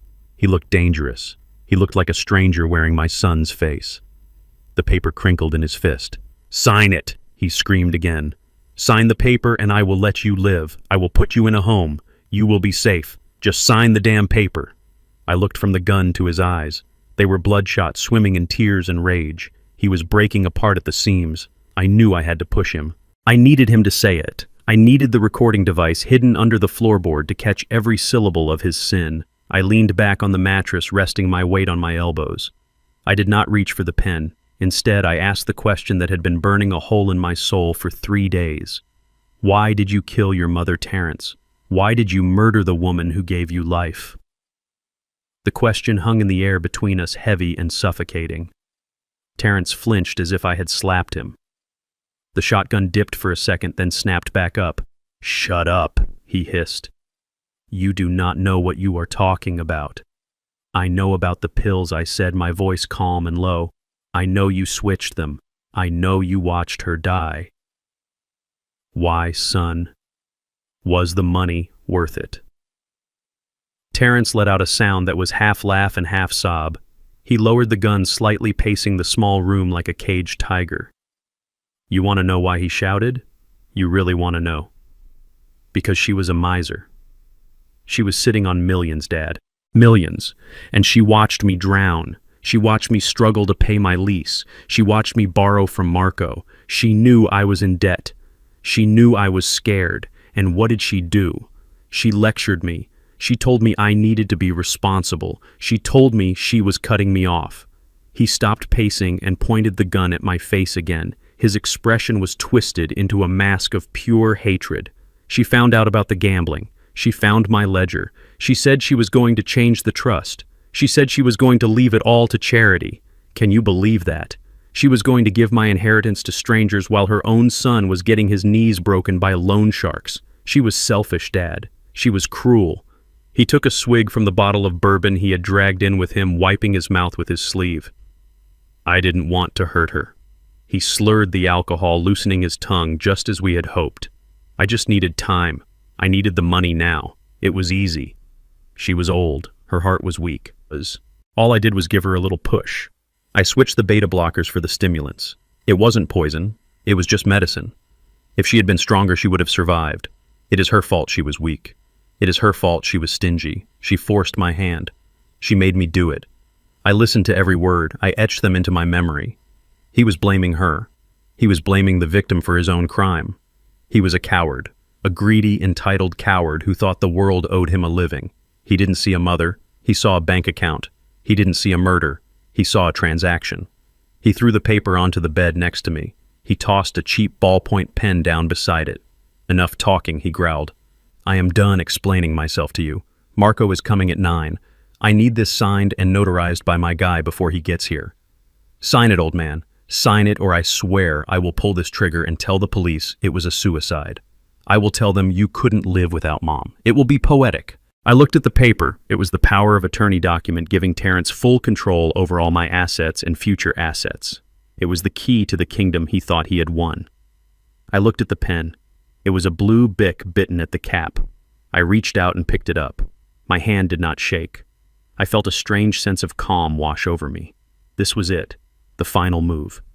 I sat up slowly, swinging my legs over the edge of the bed. Terrence took a step back, keeping the gun leveled at my chest. "That is it," he said, his voice trembling with anticipation. "Just sign the line at the bottom. Then it is all over." I placed the paper on the nightstand. I smoothed out the wrinkles he had made. I clicked the pen. I looked up at him one last time. I wanted to remember this moment. I wanted to remember the look of triumph in his eyes before I destroyed him. I did not sign my name. I did not write Booker King. I pressed the tip of the pen into the paper hard enough to tear the fiber. I wrote in big block letters. I wrote 4 words. I know what you did. I put the pen down. I picked up the paper. I held it up so he could see it. Terrence squinted in the dim light. He leaned forward, lowering the shotgun slightly. He read the words. His lips moved silently, forming the shapes. I know what you did. He froze. The triumph vanished from his face, instantly replaced by a look of absolute confusion and then dawning horror. He looked at the paper, then at my eyes. He saw the soldier there. He saw the man who had hunted him. He realized in that split second that I wasn't senile. I wasn't confused. I wasn't a victim. He realized he had confessed to a sane man. A guttural roar of rage erupted from his throat. He raised the shotgun, aiming it directly at my head. His finger tightened on the trigger. The metal clicked as he took up the slack. I stared into the black hole of the barrel, and I did not blink. Then the world exploded. There was a deafening crash from the front of the house, the sound of heavy wood splintering and metal hinges tearing from the frame. It sounded like a bomb going off. The front door had been breached. Terrence flinched his head, snapping toward the hallway. Beams of blinding white light cut through the darkness of the house, slicing into the bedroom like lasers. A voice amplified by a megaphone boomed through the shattered door, shaking the walls. Police, drop the weapon. Drop it now. We have the house surrounded. Terrence looked back at me, his eyes wide with the realization that his time had run out. But he didn't drop the gun. He panicked. He grabbed me by the collar of my shirt and hauled me up, using my body as a shield against the inevitable justice coming down the hall. The room exploded with light that was brighter than the sun, and it wasn't just the hallway anymore because beams cut through the bedroom windows, shattering the glass with the sheer intensity of the sound waves from the megaphone. This is the police. We have the house surrounded. Drop the weapon and come out with your hands up. The voice was God-like, shaking the floorboards and rattling the pictures on the walls. I saw the dust motes dancing in the beams of light like spirits disturbed from their rest. Terrence flinched, his grip on my shirt tightening until I thought the cheap fabric would tear right off my back. He looked around wildly, a trapped animal, realizing the cage had no door and the hunter was already inside. The shotgun wavered in his hand, and for a second I thought he might drop it. I thought he might surrender and end this nightmare with some shred of dignity.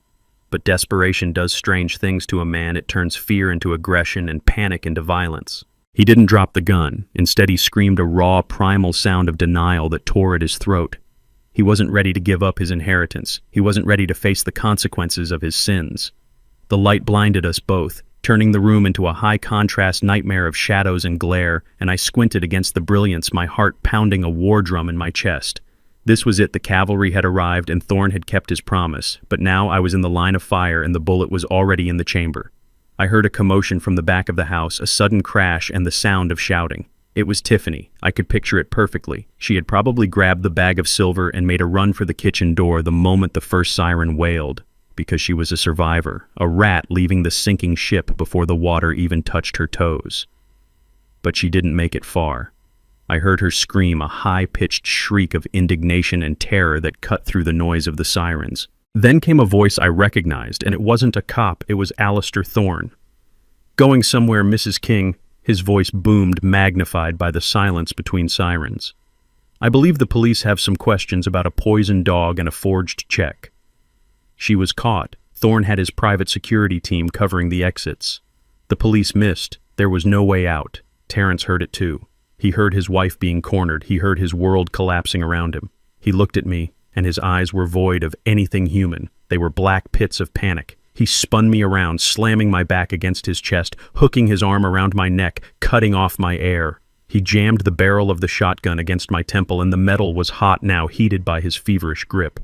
"Back off," he screamed at the empty doorway, his voice cracking with hysteria. "I will kill him. I swear I will kill him. Get back or I blow his head off." He dragged me into the hallway, using my body as a shield, my feet dragging on the carpet. I smelled his sweat, acrid and sour. I felt his heart hammering against my back, a frantic, erratic rhythm. He was strong with the strength of the insane, pushing me toward the living room, toward the lights, thinking he could bargain his way out of a murder charge. "I want a car," he yelled at the windows. "I want a clear path or the old man dies." He forgot who he was holding. He forgot that before I was a warehouse manager, before I was a husband, I was a sergeant in a platoon that saw things no man should see. He thought he held a frail old man. He thought he held a victim. He was wrong.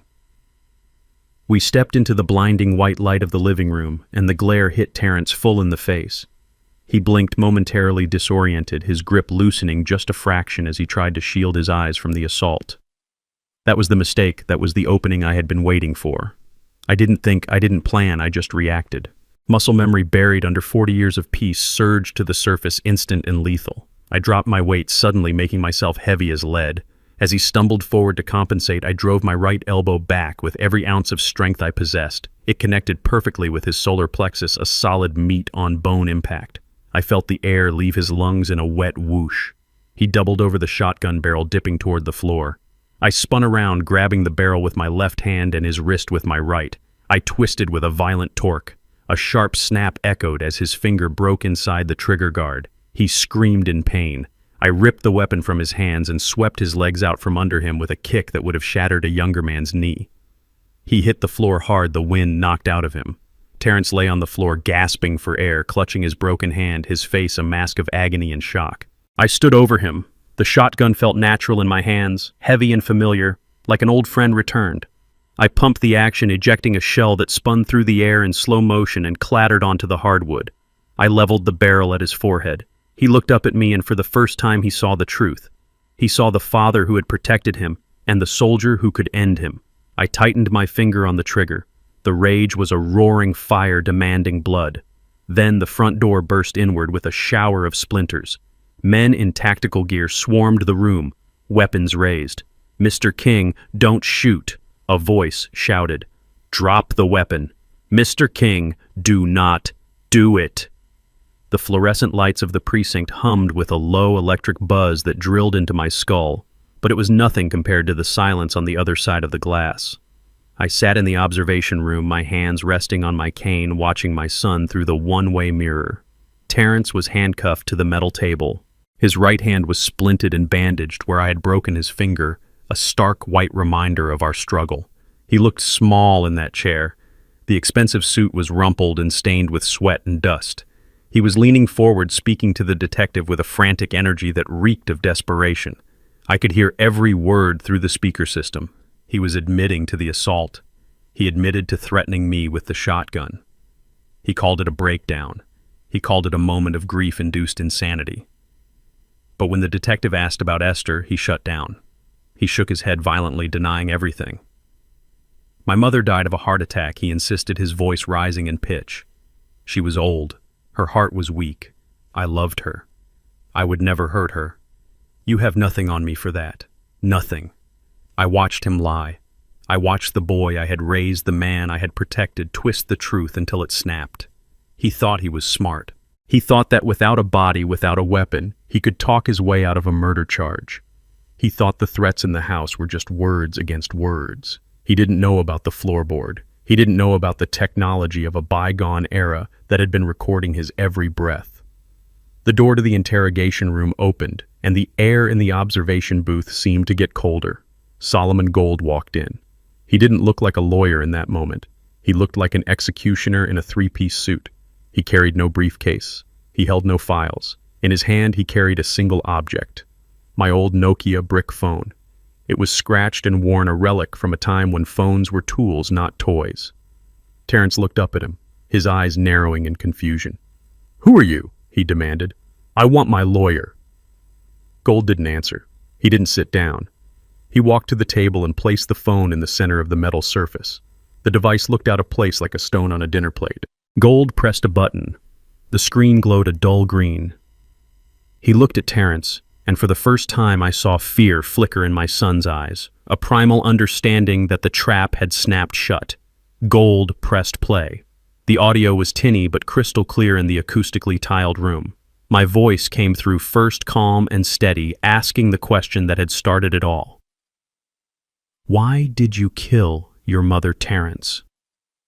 Then came the silence. And then Terrence's voice filled the room. It was the voice of the man in the bedroom, the voice of the monster. Because she was a miser. She was sitting on millions, Dad. She forced my hand. I switched the beta blockers for the stimulants. It wasn't poison. It was just medicine. If she had been stronger, she would have survived. Terrence stopped breathing. He stared at the phone as if it were a venomous snake coiled on the table. The color drained from his face, leaving him gray and ashen. The recording continued, playing his justification, his blame, his confession. Every word was a nail in his coffin. He slumped back in his chair, his mouth opening and closing, but no sound came out. He looked at the mirror. He looked right at where I was sitting. He couldn't see me, but he knew I was there. He knew I had played him. He knew that the senile old man he had tried to rob had been 2 steps ahead of him the entire time. Gold stopped the recording. He didn't say a word. He just picked up the phone, turned around, and walked out of the room, leaving Terrence alone with the echo of his own sins. My son put his head on the table and began to sob. It wasn't the crying of a remorseful man. It was the weeping of a man who realized his life was over. The door to the observation room opened and Detective Johnson stepped in. He looked tired, but satisfied. He held a file in his hand.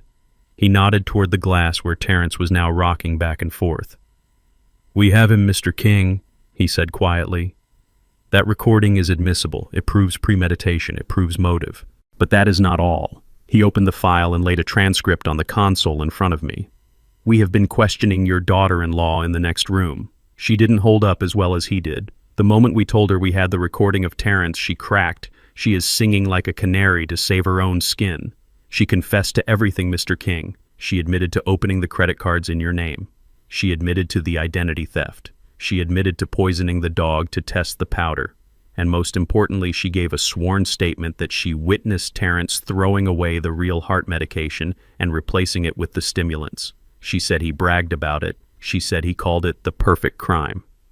I looked down at the transcript. Tiffany's words were there in black and white, confirming every horror I had suspected.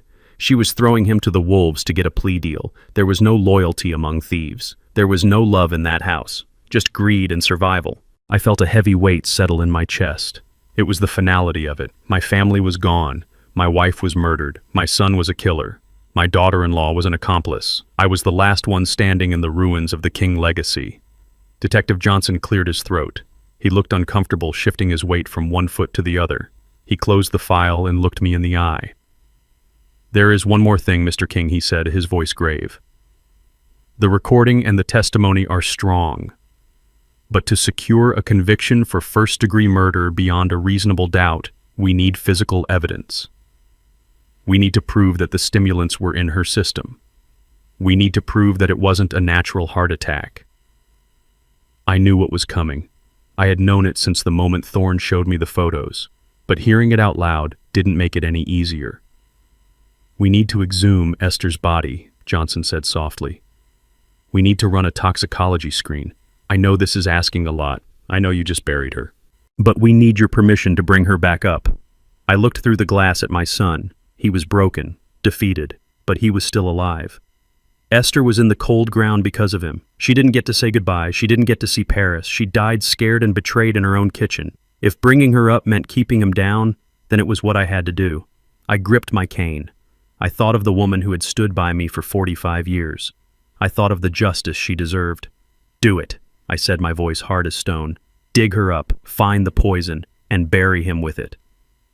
The morning they dug up my wife, the sky was the color of a bruise. I stood at the edge of the cemetery plot, leaning heavy on my cane while the machinery roared. It was a profane sound, a backhoe tearing into the earth where I had laid her to rest only a week before. Every scoop of dirt felt like a physical blow to my own body. I had spent 45 years protecting Esther. I walked on the sidewalk side of the street. I checked the locks at night. I made sure her car had oil. My one job was to keep her safe, and I had failed. I let a wolf live in our house, and now I was failing her again by disturbing her peace. I watched the metal teeth of the bucket bite into the soil, and I had to close my eyes. I felt a hand on my shoulder.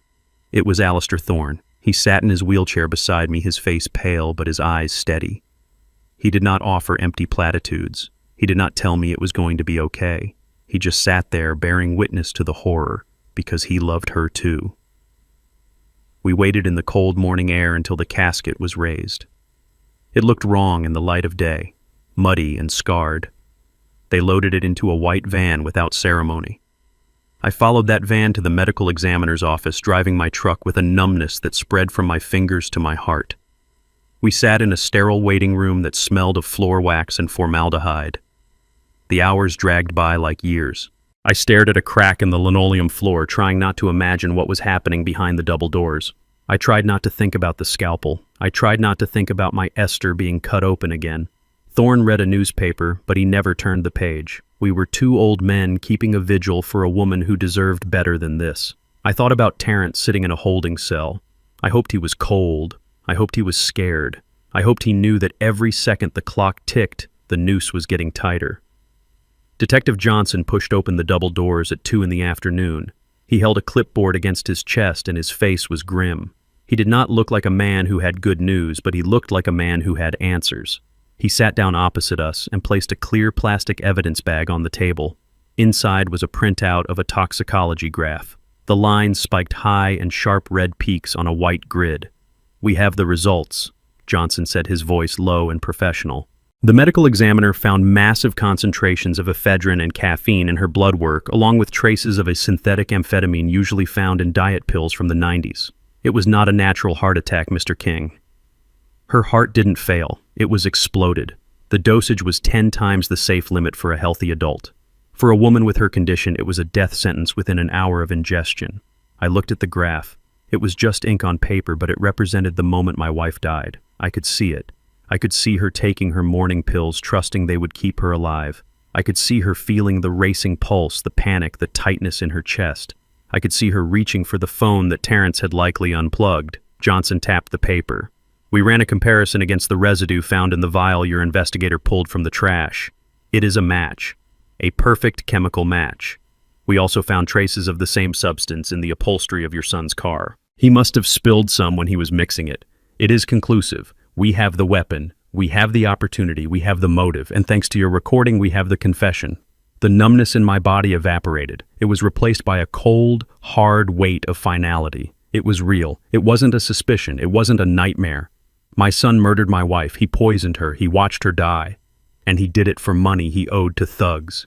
I felt a tear slide down my cheek. Just one. I wiped it away angrily. I looked at Thorne. He nodded slowly. His eyes were wet too.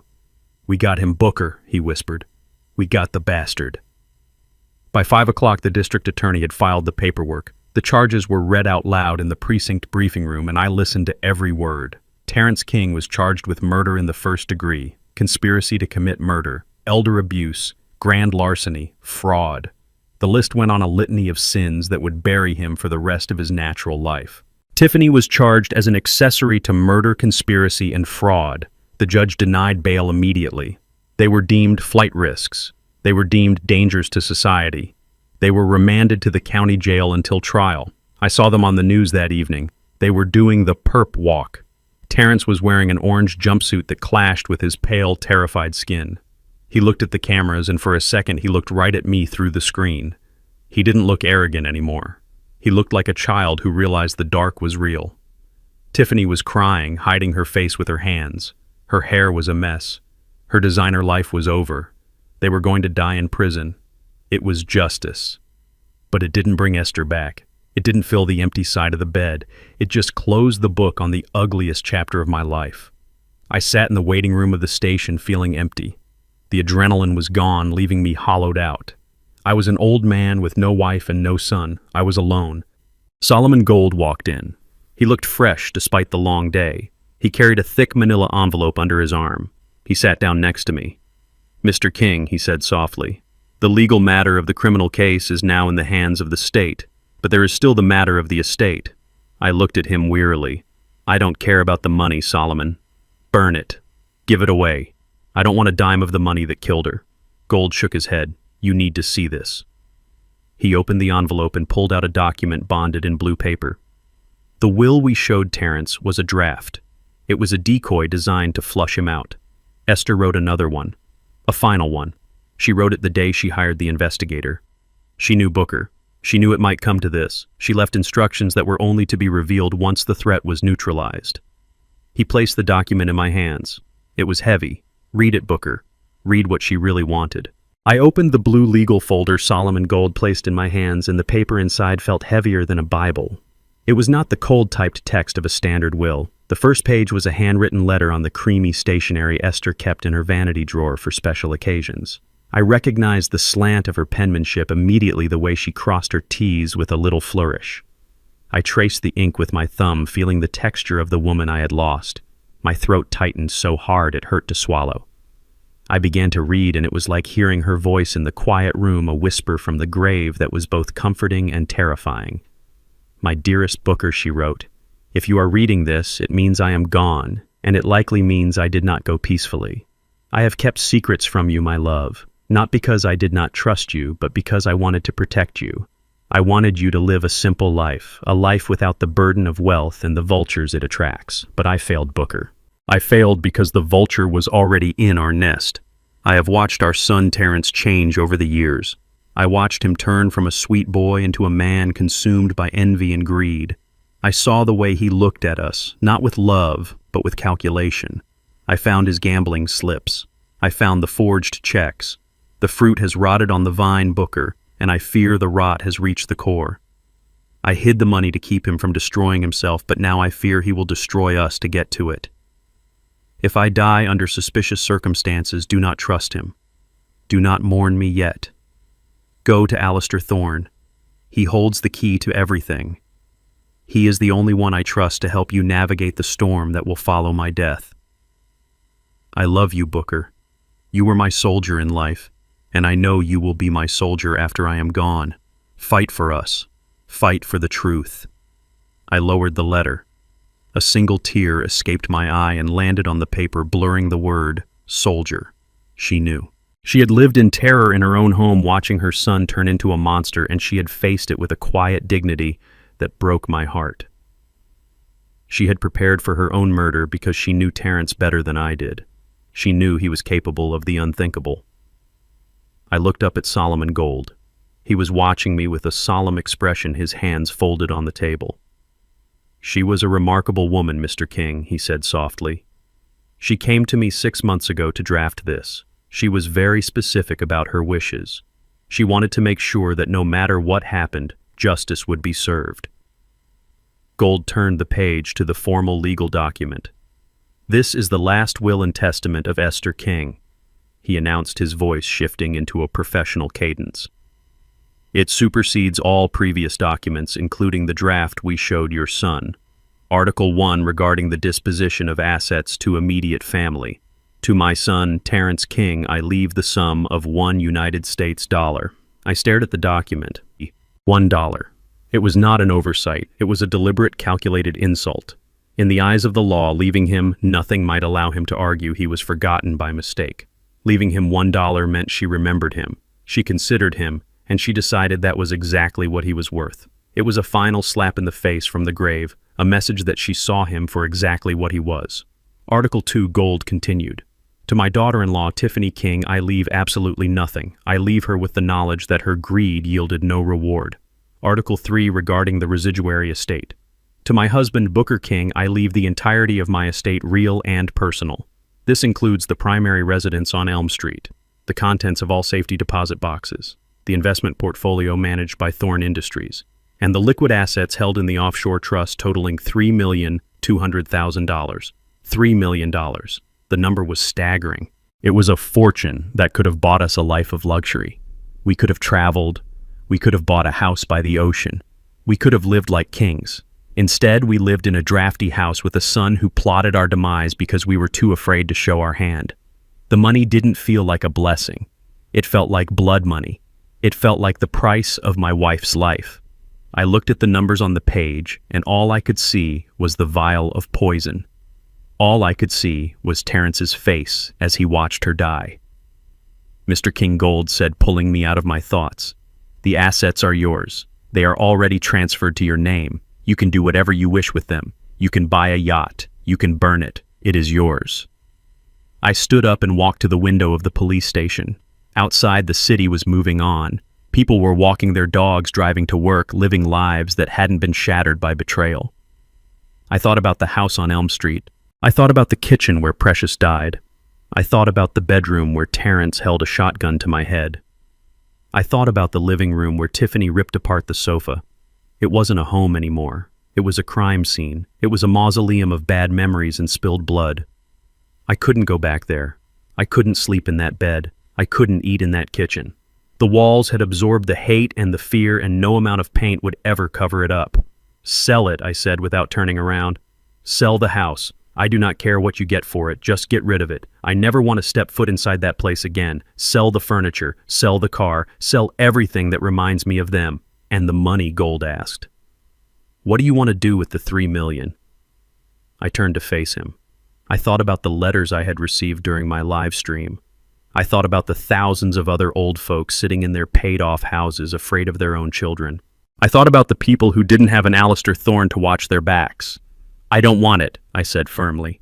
I have my pension. I have my truck. That is enough for me.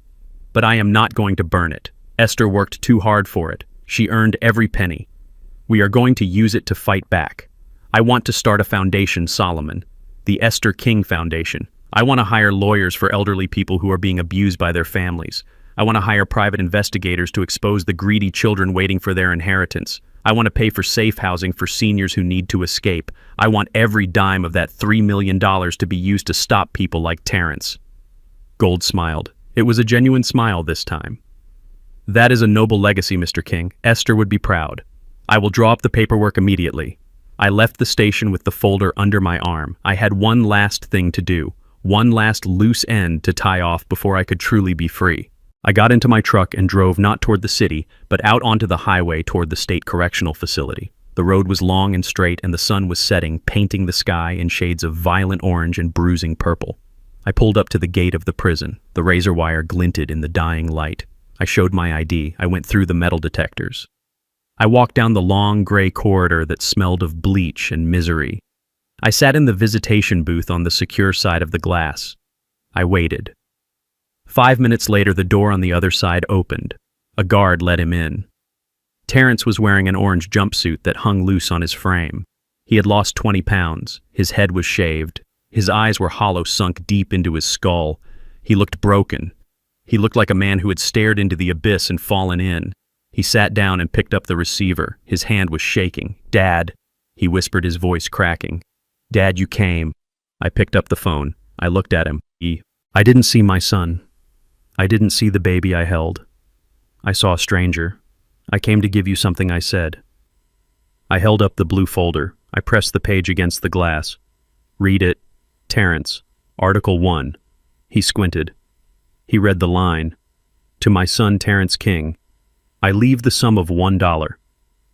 He started to cry, great heaving sobs that shook his whole body. He pressed his forehead against the glass.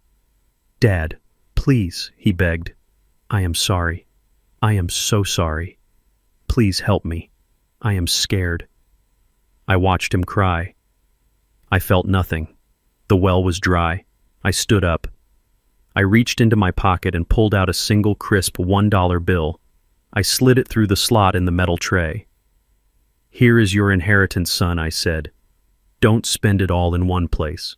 I hung up the phone. I turned my back on his weeping face. I walked out of the prison and into the cool night air. I took a deep breath. For the first time in months, my lungs filled completely. I was alone. But I was free. The glass partition in the prison visitation room was smeared with fingerprints and the grease of 1,000 desperate foreheads, but through it I saw my son clearer than I ever had in my life. Terrence clutched the single dollar bill I had slid through the tray as if it were a lifeline. His tears had stopped leaving tracks through the grime on his face. Now his eyes were wide with a frantic, realizing panic. He pressed his face close to the glass, his breath fogging the surface. "Dad, listen to me," he pleaded, his voice tinny through the receiver. "You have to help me with a lawyer. The public defender is useless. He says I am looking at life without parole. You have the money now. You have millions. Just get me a good attorney. We can fight this. We can say it was an accident. We can say I was under duress. Please, Dad. You cannot let your own son rot in here." I looked at him. I looked at the man who had poisoned his mother.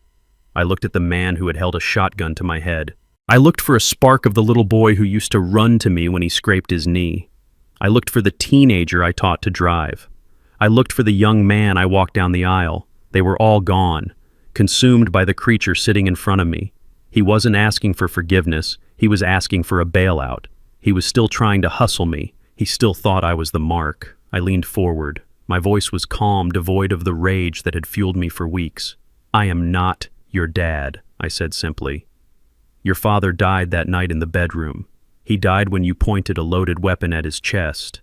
He died when you decided a gambling debt was worth more than his life.